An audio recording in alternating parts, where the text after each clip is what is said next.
जय हिंद सभी छात्रों को। और मैं देवेश आपके बीच एक बार फिर से एक नई क्लास के साथ। हम लोगों ने क्लास का टॉपिक जो प्रैक्टिस सेट नंबर 12 से हमने शुरू किया है, वहाँ पे हमने प्राचीन इतिहास का टॉपिक स्टार्ट किया था कल की क्लास में। और प्राचीन इतिहास के अंतर्गत हमने सिंधु घाटी सभ्यता से संबंधित प्रमुख प्रश्नों का रिवीजन किया था। आज क्लास नंबर 12 के आगे आज 13वीं क्लास होगी, तो प्रैक्टिस सेट नंबर 13 और प्राचीन इतिहास ही आज भी हमारा टॉपिक होगा।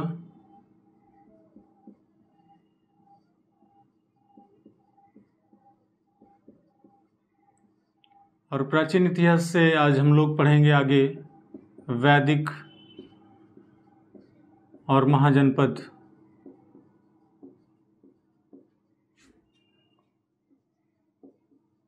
काल जब हमारा शुरू होता है तो वहाँ से हम लोग आज महत्वपूर्ण प्रश्नों का रिवीजन करने वाले हैं।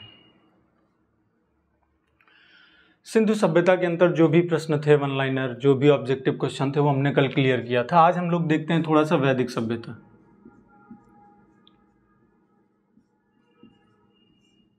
जब वैदिक पीरियड हमारा शुरू होता है यानी वैदिक सभ्यता,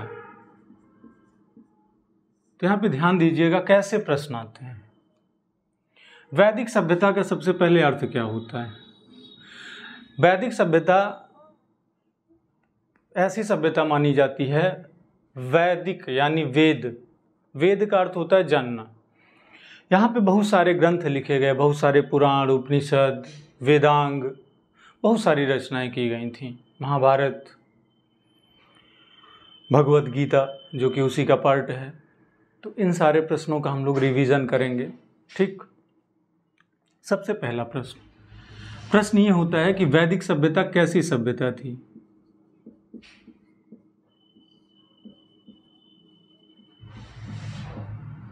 ग्रामीण सभ्यता थी। कैसी सभ्यता थी?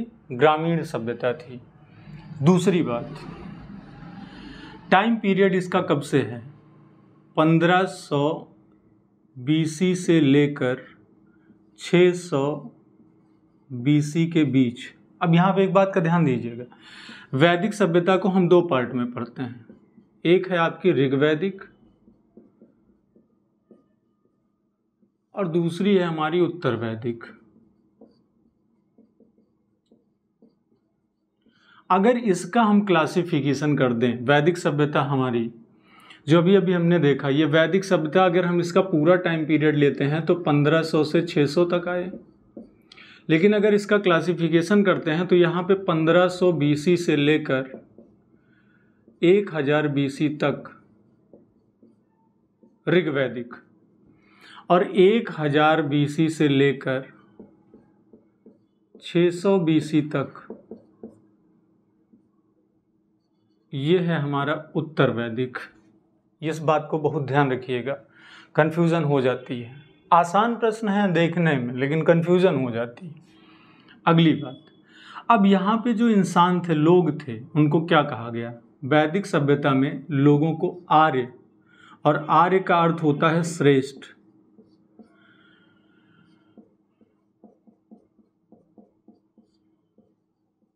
लोगों को कहा गया, क्या कहा गया? आर्य। आर्य शब्द से जाना जाता है। अब जब आर्य शब्द का नाम आता है, आर्य, तो यहाँ पे बहुत सारे प्रश्न आपको मिलेंगे, देख लेते हैं। जैसे प्रश्न आता है, आर्य निवासी कहाँ के थे? बहुत मतभेद है। बाल गंगाधर तिलक का मानना था तिब्बत की तरफ से आए थे। अलग अलग इतिहासकारों ने, अलग अलग विद्वानों ने अलग अलग अपने मत दिए हैं, लेकिन सबसे ज़्यादा मत जो मानने योग्य है, जो कंपटीशन में अक्सर पूछा जाता है, वो क्या है? आर्य निवासी थे मध्य एशिया के, सेंट्रल एशिया के। ठीक है, लेकिन प्रश्न ये है कि ये बात कौन कह रहा है? ये बात कह रहे हैं जर्मन विद्वान। जर्मनी के एक विद्वान हैं जिनका नाम है मैक्स मूलर। उनका मानना था कि आर्य कहाँ के निवासी थे? मध्य एशिया के निवासी थे। इस बात को आप ध्यान रखिएगा। दूसरा प्रश्न आर्यों से क्या था? आर्यों का प्रमुख व्यवसाय क्या था? कृषि और पशुपालन। फिर प्रश्न आता है आर्यों का प्रमुख पेय पदार्थ क्या था? पेय पदार्थ की अगर हम बात करें तो प्रमुख पेय पदार्थ में नाम आता है सोमरस का, सोमरस। ठीक। फिर प्रश्न आता है आर्यों का प्रिय पशु कौन सा था? प्रिय पशु इनका था घोड़ा। प्रिय पशु क्या था? घोड़ा। इस प्रकार से प्रश्न आते हैं। फिर वैदिक काल में वर्ण व्यवस्था का प्रचलन था और वर्ण व्यवस्था जो है ये 4 भागों में थी। कितने पार्ट में? 4। सबसे ऊपर सुप्रीम कोर्ट यानी ब्राह्मण जो नीति और नियम बनाता था। ब्राह्मणों के बाद जो दूसरा नंबर था वो थे क्षत्रिय जिनका काम था सुरक्षा करना। तीसरा नंबर आया वैश्य का जिसका काम था व्यापार और चौथा नाम था शूद्र का। शूद्र में आते थे कृषक यानी जो खेतीबाड़ी और अन्य कार्य करते हैं। इस प्रकार से इन 4 वर्गों में था। लेकिन एक बात का ध्यान रखिएगा, जो ऋग वैदिक काल एक था कर्म के आधार पर, तो कर्म के आधार पर कब था? ऋग वैदिक काल में। ऋग वैदिक काल में जो ये वर्ण व्यवस्था आप देख रहे हैं ये किसके आधार पे है? कर्म के आधार पे। लेकिन जब उत्तर वैदिक काल आया तो उत्तर वैदिक काल में वर्ण व्यवस्था जन्म पर आधारित थी। जन्म पर आधारित यानी उत्तर वैदिक काल में क्या हुआ कि जो ऋग वैदिक काल में कर्म के आधार पर जो व्यक्ति जिस प्रकार का कार्य करता था उसे उस वर्ण का मान लिया जाता था, उसे उस वर्ण में शामिल कर लिया जाता था। लेकिन उत्तर वैदिक काल जब आया 1000 BC से 600 BC के, तो बड़ा जहाँ ऋग वैदिक काल ऊंचाइयों पे था वहीं उत्तर वैदिक काल नीचे की तरफ खिसक आया और उत्तर वैदिक समाज वर्ण व्यवस्था को जन्म पे आधारित कर दिया। यानी अब ब्राह्मण का बेटा ब्राह्मण होगा, क्षत्रिय का बेटा क्षत्रिय होगा, वैश्य का बेटा वैश्य होगा, शूद्र का बेटा शूद्र होगा। कार्य उसके चाहे जो हो, चाहे ब्राह्मण का बेटा शूद्र का कार्य करता हो, शूद्र का बेटा ब्राह्मण का कार्य करता हो, लेकिन जो जिस कुल से जुड़ गया है, जो जिस वर्ण से जुड़ गया है वो जन्म के आधार पर। तो राजा का बेटा राजा बनेगा, है ना? लेकिन नहीं, शहनाई बजेगी और बाजा भी बजेगा। शहनाई भी बजेगी और बाजा भी बजेगा। और अब गरीब का बेटा भी राजा भी बनेगा। द्रौपदी मुर्मू, उनको कभी सोचा था उन्होंने? सन 2014 में उनके लास्ट बेटे की मृत्यु हुई थी। 1 बेटी 2 बेटे। द्रौपदी मुर्मू जो कि भारत की पहली आदिवासी महिला, भारत की 15वें नंबर की राष्ट्रपति चुनकर आई हैं, जिनको सुप्रीम कोर्ट के चीफ जस्टिस NB रमन्ना ने शपथ दिलाई है। ठीक। जो भारत की दूसरी महिला राष्ट्रपति और पहली आदिवासी महिला राष्ट्रपति चुनी गई हैं। उनके बारे में आपने सुना है, सुना होगा, कहीं पढ़ा होगा, ऐसा नहीं है। 1 बेटी जिसकी शादी उन्होंने भुवनेश्वर में की है और बाकी 2 बेटे, उनकी डेथ हो चुकी है। 1 बेटा एक्सीडेंट में ख़त्म हो गया था, पति उनका हार्ट अटैक में ख़त्म हो गया लास्ट टाइम पे। बड़ी दर्दनाक कहानी है। लेकिन उसके बावजूद वो महिला आज राष्ट्रपति भवन 340 कमरों का, जिसके डिज़ाइन एडविन लुटियंस ने बनाई थी, जिस संसद भवन की नींव 1912 में डाली गई, जो संसद भवन 1929 में जाकर बनकर तैयार हुआ, जिस संसद भवन में मुगल गार्डन लगा हुआ है, जिस संसद भवन में सबसे पहले राजेंद्र प्रसाद जी स्वतंत्र भारत के राष्ट्रपति बनकर गए थे, वही संसद भवन जो लॉर्ड इरविन वायसराय थे, लॉर्ड इरविन, उनसे लेकर के और आज तक चलता आ रहा है। उसी संसद भवन में वो आदिवासी महिला आज भारत के सर्वोच्च 3 सेनाओं का सुप्रीम कमांडर उस पद पर पहुंची हैं वो। तो शहनाई भी बजेगा और बाजा भी बजेगा। अब गरीब का बेटा भी राजा भी बनेगा। तो अब वो समय नहीं है। आपके कर्म जन्म जरूरी नहीं है कि आप राजा के घर में पैदा होते हैं तो आप राजा बनेंगे, नहीं। फिर ये समाज लौट आया है किस तरफ? कर्म के आधार पर। कर्म आपके तय करेंगे, कर्म तय करेंगे कि आप कहाँ जाएंगे। फिलहाल बात कर रहे थे वैदिक पीरियड की। तो आर्यों से संबंधित जो प्रश्न आते हैं, वैदिक काल को 2 भागों में बांट देते हैं। ग्रामीण सभ्यता थी और जहाँ हमने देखा कृषि और पशुपालन। यहाँ पे ध्यान दीजिएगा, अगर प्रश्न ये बने कि वैदिक सभ्यता की अर्थव्यवस्था किस पर आधारित थी, तो हमेशा ये ध्यान रखिएगा, आज भी भारत में जहाँ बात इकोनॉमी की आएगी वहाँ भारत में कृषि 1 नंबर पे होगा।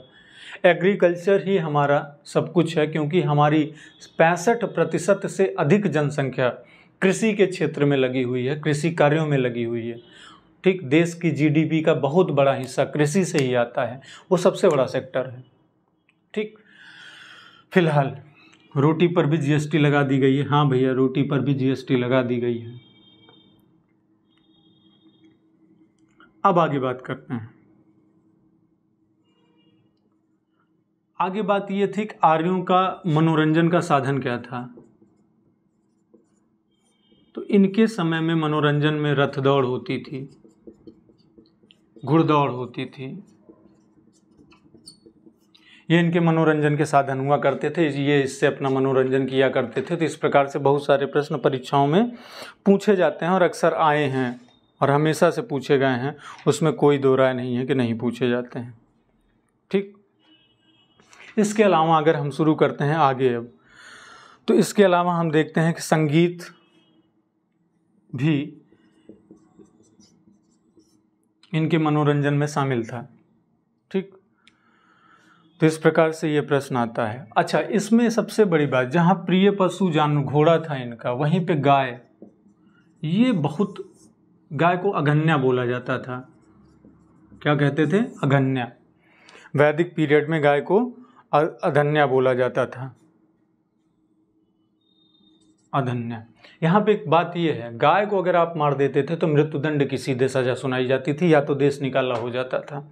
ठीक, तो गाय जो है, गाय की हत्या करने और उसे घायल करने वाले को मृत्युदंड या देश निकाला का फरमान जारी कर दिया जाता था। यानी ये ना मारे जाने वाले पशुओं की श्रेणी में गाय को रखा गया था। गाय बहुत ही पूजनीय थी। अब बात आती है वैदिक सभ्यता में। वैदिक सभ्यता में बात आती है कि सबसे पवित्र नदी कौन सी थी। अगर पवित्र नदी की बात करें तो यहाँ पे पवित्र नदी तो फिलहाल सरस्वती थी। अभी करंट टाइम पे वो विलुप्त हो चुकी है, जो कि हरियाणा के करनाल जिले में, जहाँ पे आपने पढ़ा था पानीपत का युद्ध, वहीं के आसपास। तराइन और पानीपत दोनों मैदान हरियाणा में है, कुरुक्षेत्र भी हरियाणा में आता है।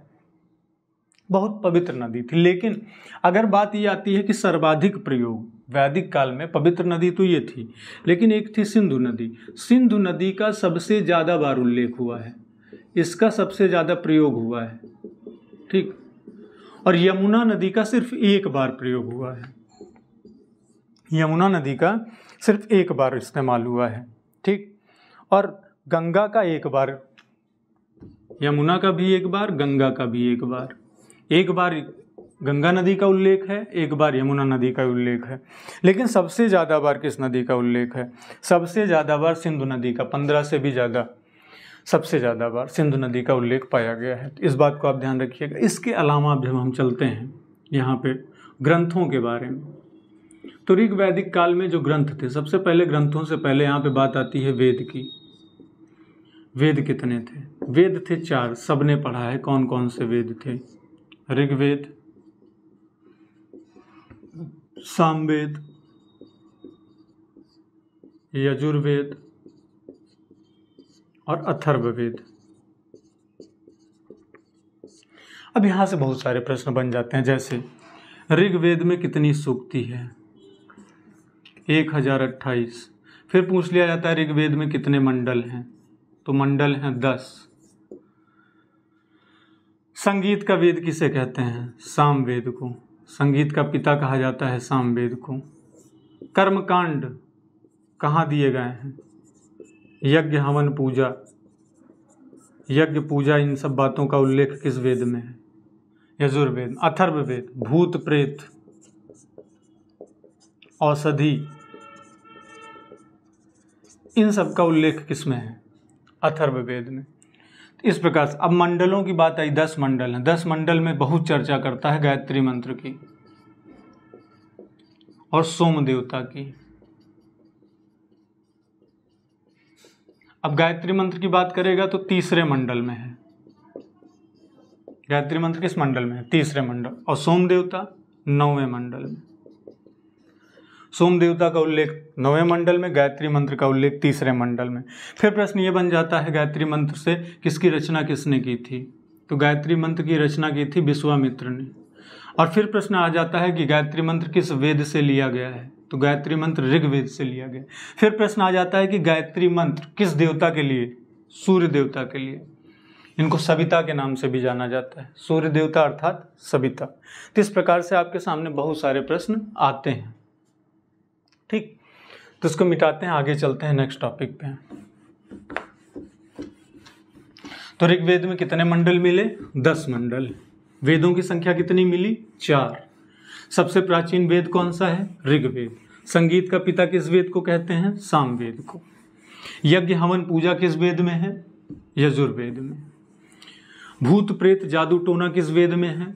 अथर्ववेद में। ठीक, इस प्रकार से ये सारे प्रश्न आते हैं।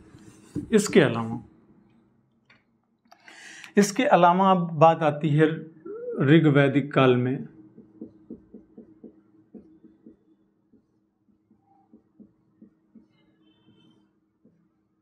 बात आई ऋग्वेद की।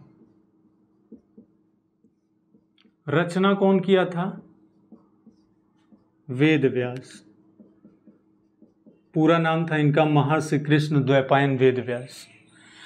ऋग्वेद किस भाषा में है? संस्कृत भाषा। कितनी सूक्तियां हैं? 1028 सूक्ति। कितने मंडल हैं? 10 मंडल। ठीक, 10 मंडल हैं, अभी अभी हमने देखा। बात आई गायत्री मंत्र की। दुनिया का सबसे सर्वश्रेष्ठ मंत्र कहा गया है गायत्री मंत्र को। ओम भूर्भुवः स्वः तत्सवितुर्वरेण्यं भर्गो देवस्य धीमहि धियो यो न प्रचोदयात्। अब इसका शाब्दिक अर्थ क्या होता है, इसको आप भी ढूंढ लीजिएगा।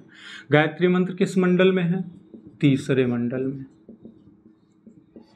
रचना किसने की थी? विश्वामित्र ने।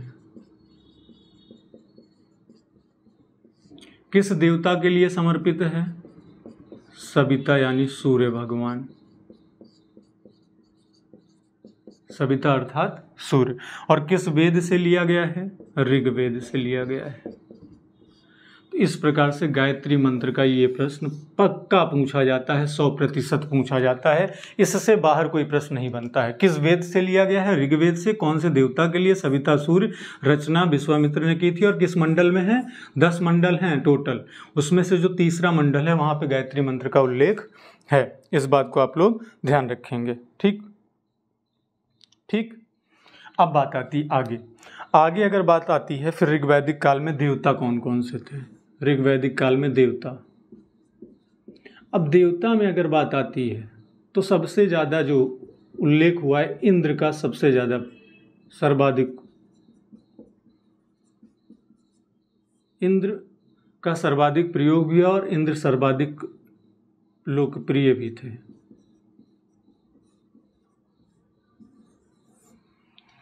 ठीक, बात समझ में आ रही है सभी को? अब यहाँ पे बात आती है, इंद्र जो है वो कौन से देवता थे? इंद्र को युद्ध का देवता कहा गया है। युद्ध का देवता माना गया है इंद्र को। और इसके अलावा, युद्ध के अलावा, इनको वर्षा का देवता भी कहा गया है। वर्षा का देवता ये इंद्र से आता है। अब चाहे वर्षा का देवता पूछ ले या फिर युद्ध का देवता पूछ ले, ये बात आएगी इंद्र के ऊपर। प्रश्न आता है कि अग्नि किसके देवता थे? अग्नि जो है ये देवता और मनुष्य, देवता और मनुष्य के बीच में जो संबंध होता है, ये जो संबंध होता है देवता और अग्नि के बीच में, उससे संबंधित थे अग्नि। इसके बाद अक्सर आ जाता है कि वनस्पति का देवता कौन था? वनस्पति देवता। तो वनस्पति के देवता थे सोम। सोम को वनस्पति का देवता माना गया है। इसके अलावा बात आ जाती है आंधी तूफान। आंधी तूफान का देवता किसे कहा गया है? तो हनुमान जी और उनके मारुत पिता थे मारुति नंदन, ठीक, तो उनको कहा जाता है। फिर प्रश्न कहीं कहीं आ जाता है पशुओं का देवता कौन था? पशुओं का देवता थे पूसन। पूसन को पशुओं का देवता कहा गया है, ठीक। इस प्रकार से प्रश्न आता है। और भी बहुत सारे हैं। विपत्तियों को हराने वाले देवता का नाम, तो उनका नाम था अश्विन। इसके अलावा जो है आकाश का देवता धौ, सबसे प्राचीन देवता यही थे धौ, इनको आकाश का देवता कहा गया है। तो इस प्रकार से ये भी प्रश्न आता है और ये प्रश्न भी पूछे जाते हैं, ठीक। इसके अलावा बहुत सारी नदियाँ पाई गई। तो नदियाँ जो है उनका प्राचीन नाम क्या था? आज नाम बदल गया है उन नदियों का। जैसे लिखा है ब्यास। अब ब्यास नदी का पहले क्या नाम हुआ करता था? तो ब्यास नदी का पहले नाम था बिपाशा। बिपाशा या फिर झेलम। झेलम नदी का पहले नाम हुआ करता था बितस्ता। बितस्ता का युद्ध भी लड़ा गया था सिकंदर और पंजाब के राजा पोरस के बीच। बात समझ में आई? किस ईस्वी में? 326 BC में पंजाब के शासक राजा पोरस और सिकंदर। कौन जीता था? फिलहाल तो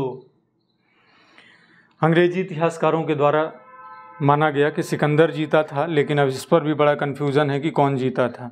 इसके बाद एक नदी थी रावी, और रावी नदी को किस नाम से जाना जाता था? परुषणी। परुषणी नदी के नाम से रावी नदी को जाना जाता था, ठीक। इसके अलावा एक नदी थी चिनाब, जिसको कहते थे अस्किनी। चिनाब नदी को उस समय किस नाम से जाना जाता था? अस्किनी। ये चिनाब नदी का पुराना नाम था, अस्किनी, ध्यान रखिएगा, ठीक। इसके अलावा एक नदी थी आपकी गोमती, और गोमती तो आप जानते हैं तत्सम तद्भव का शब्द है, और गोमती को गोमल कहा जाता था। गोमल, गोमल के नाम से गोमती को जाना जाता था, ठीक। सतलज नदी थी, सतुद्री।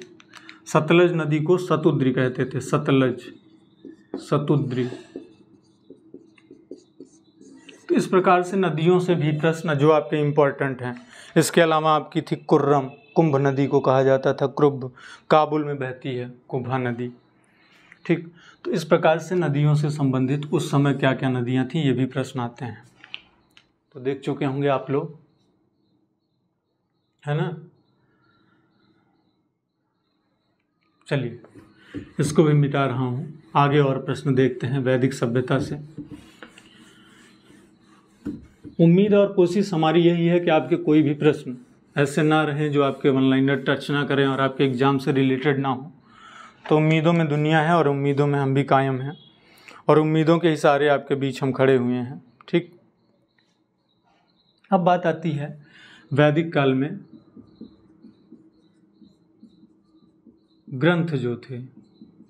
तो ग्रंथों में अभी अभी हमने देखा कि वेद का कंफर्म हो गया। फिर आई बात पुराण की। पुराणों की संख्या हमने 1000 बार पढ़ी है, कितनी है? 18, ठीक। पुराणों के बाद फिर बात आती है उपनिषद की। उपनिषद कितने हैं? 108। फिर बात आती है वेदांग की। वेदांग कितने हैं? 4। वेदों की सहायता के लिए वेदांगों की रचना की गई थी, ठीक। इस प्रकार से ये प्रश्न आते हैं, पुराणों की संख्या, वेदांगों की संख्या, उपनिषद की संख्या। पुराण 18 है। यहाँ पे एक बात होती है, सबसे प्राचीन पुराण कौन सा है? अक्सर ये प्रश्न बनता है कि सबसे प्राचीन पुराण, तो ये ध्यान रखिएगा, सबसे प्राचीन पुराण मत्स्य पुराण है। सबसे प्राचीन पुराण, सबसे प्राचीन पुराण कौन सा है? मत्स्य पुराण। इस बात को बहुत विशेष ध्यान रखिएगा आप लोग, अक्सर प्रश्न पूछा जाता है, ठीक, अक्सर प्रश्न पूछा जाता है। अच्छा, एक अभी हमने पीछे मंडलों की बात की थी, 10 मंडल थे। एक युद्ध हुआ था वशिष्ठ की टीम में और विश्वामित्र की टीम में, और उस युद्ध का नाम था दशराग युद्ध, जो कि जन और सुदास, ये 2 अलग अलग महाबली थे। जनों की तरफ से वशिष्ठ और सुदास की तरफ से विश्वामित्र, ये सेनापति थे और दोनों के बीच में युद्ध लड़ा गया था, ये रावी नदी के किनारे। अक्सर पूछा जाता है दसराग युद्ध किस नदी के किनारे लड़ा गया, रावी नदी के किनारे। और किसके किसके बीच, जन और सुदास के बीच। जन और सुदास के बीच जो राधी जनों के बीच हुआ था, जिसमें जीता कौन, सुदास विजयी हुए थे, सुदास की जीत हुई थी। यहाँ पे ये ध्यान रखिएगा, सुदास की टीम जीत गई थी। तो ये जो है रावी नदी अगर ना दे वहाँ पे तो परुष्णी नदी लिख सकता है, क्योंकि अभी अभी हमने देखा कि रावी नदी का पुराण। लेकिन यहाँ पे बात ये चल रही थी कि दसराग युद्ध का भी किसी मंडल में उल्लेख है, तो ये ऋग्वेद के 7वें मंडल में, जो 7वां मंडल है ऋग्वेद का, वहाँ पे दसराग युद्ध का वर्णन है। फिलहाल हम बात कर रहे थे उपनिषद पे आ गए थे। अब बात आती है उपनिषद 108 है। यहाँ पे एक प्रश्न अक्सर पूछा जाता है, सत्यमेव जयते, जो कि हमारा राष्ट्रीय वाक्य है, यानी भारत का राष्ट्रीय वाक्य है। प्रश्न आता है कि सत्यमेव जयते किस उपनिषद से लिया गया है। एक उपनिषद है जिसका नाम है मुंडक उपनिषद, मुंडोक उपनिषद या मुंडक उपनिषद, यहाँ से लिया गया है सत्यमेव जयते। ठीक, अक्सर प्रश्न पूछा गया है, ये कोई नई बात नहीं है, ये प्रश्न बहुत बार आ चुका है परीक्षा के अंतर्गत, और आपने पढ़ा भी होगा पहले भी इन प्रश्नों के बारे में। ठीक, तो इस प्रकार से प्रश्न अक्सर परीक्षा में पूछे जाते हैं। ठीक, अब यहाँ पे वेदांगों की संख्या आ गई। वेदांगों की संख्या में हमको क्या क्या मिलेगा, धनुर्वेद, शिल्पवेद, आयुर्वेद और गंधर्व वेद। ये 4 उपवेद थे, ध्यान रखिएगा इनको याद कर लीजिएगा। आयुर्वेद, गंधर्ववेद, शिल्पवेद और धनुर्वेद, ये 4 अलग अलग थे। ठीक, आयुर्वेद, गंधर्ववेद, शिल्पवेद और धनुर्वेद। धनुर्वेद, शिल्पवेद, आयुर्वेद और गंधर्ववेद, इसका डिटेल से आप जानते हैं, उसको आप अलग से पढ़ भी सकते हैं। फिलहाल वेदांगों की संख्या कितनी है, 4, और वो कौन कौन से हैं, ये यही हैं आपके सामने। ठीक, अब आपके सामने लिखा है शिक्षा, कल्प, ज्योतिष, व्याकरण, निरुक्त और छंद। कितने हो गए, 1 2 3 4 5 और 6।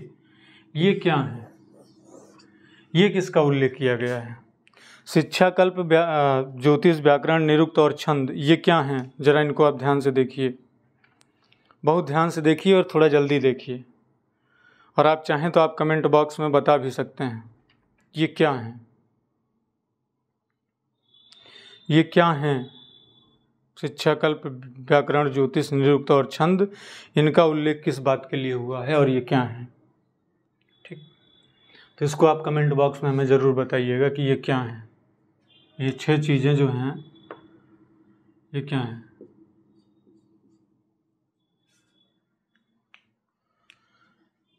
माफ़ी चाहूँगा, यहाँ उपवेद लिखना था, वहाँ वेदांग लिख दिया है। उपवेद की संख्या है 4, और आपको यहाँ कंफर्म हो गया है कि ये क्या हैं, वेदांग हैं, और वेदांगों की संख्या कितनी है, 6, उपवेद की संख्या है 4। ठीक, अब मिस्टेक हो जाता है, सबसे हो जाता है, तो हमसे भी हो जाता है थोड़ा सा जल्दबाजी में बोर्ड वर्क पे, लेकिन याद आ जाता है। ये अच्छी चीज़ है कि याद आ जाता है तुरंत कि कहीं मिस्टेक कुछ हो गया। हो सकता है कभी कभी मैं जानबूझ के भी करता हूँ, लेकिन यहाँ ध्यान रखिएगा ये उपवेद हैं 4, और ये क्या है, वेदांग, ये हैं 6। ठीक, इस प्रकार से ये प्रश्न आपके वैदिक काल से थे, और इन प्रश्नों का हम लोगों ने रिवीजन किया।